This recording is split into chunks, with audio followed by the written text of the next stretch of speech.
Joe Rogan talked about Revelation. I always love seeing secular figures talk about the Bible.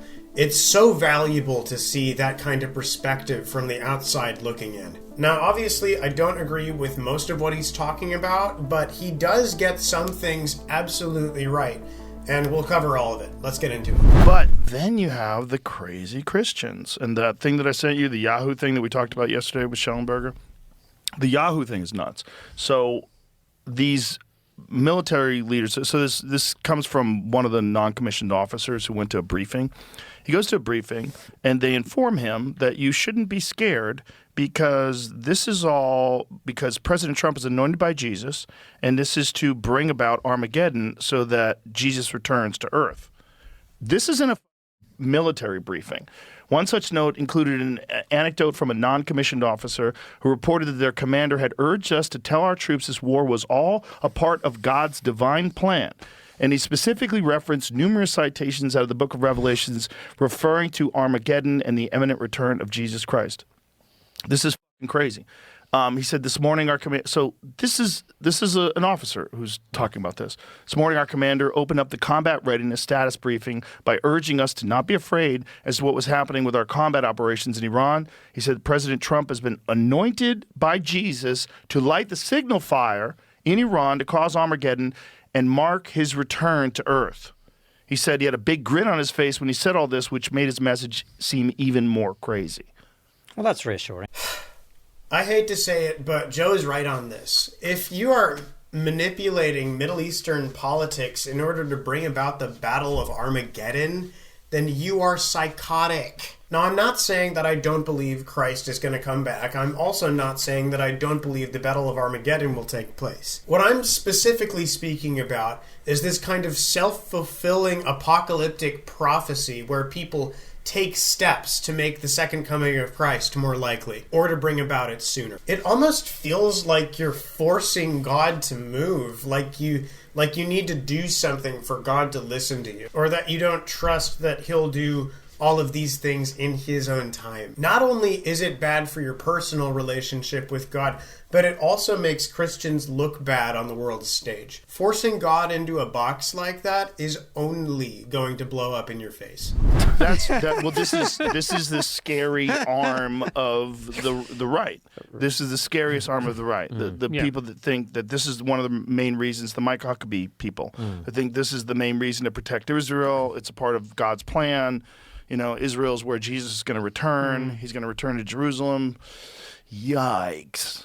Yeah, I've never really understood that. Like, I think you can argue you can be pro-Israel for pragmatic reasons. This religious stuff is a little bit weird to me. But the problem is you've got fanatics, right, like the Islamists, but you've also got these Christian hard right Christian nationalists that really believe that this is a part of biblical prophecy and that this is Book of Revelations, it's about to go down, and they want it to go down. This is fucking terrifying. This is really interesting for us because in the UK, Christianity has been defanged to the point where there's a trans flag on practically every church. So this idea of having these hardcore right-wing fundamentalist Christians, we just don't experience that. We don't have that, really. Yeah, it's like, can't everybody live in the middle? Why do you have to go all the way over to, we got to start Armageddon? And Jesus is going to come back on a white horse? You ever read the Book of Revelations? Yeah, I got really into it. The Book of Revelations is kooky. You know, they really believe that Jesus is going to return on a horse. Why a horse? A white horse. That's a bit racist. A little bit. I mean, I don't get... Can we have a diverse horse at least for Armageddon? Why not a horse of color, Joe? You want me to read you the passage? Because I saved it, because it's kind of kooky. Because it's one of those things where you just go, wait, well, who fucking believes this? Is this really what you think is going to go down because someone wrote it down on paper 2,000 years ago in ancient Hebrew? Yes, I really do believe that. And the Book of Revelation was written in a form of Greek, not ancient Hebrew. Joe isn't taking into account the very basic symbolism that the Book of Revelation talks about. This is where he's wrong. Prophecy isn't untrustworthy just because someone said it a long time ago in a language that you don't understand. To disregard an argument purely based on the person and circumstances of the argument is a logical fallacy known as an ad hominem. He's attacking the person and the circumstances of the prophecy, but not the prophecy itself. He's not talking about the symbolism at all.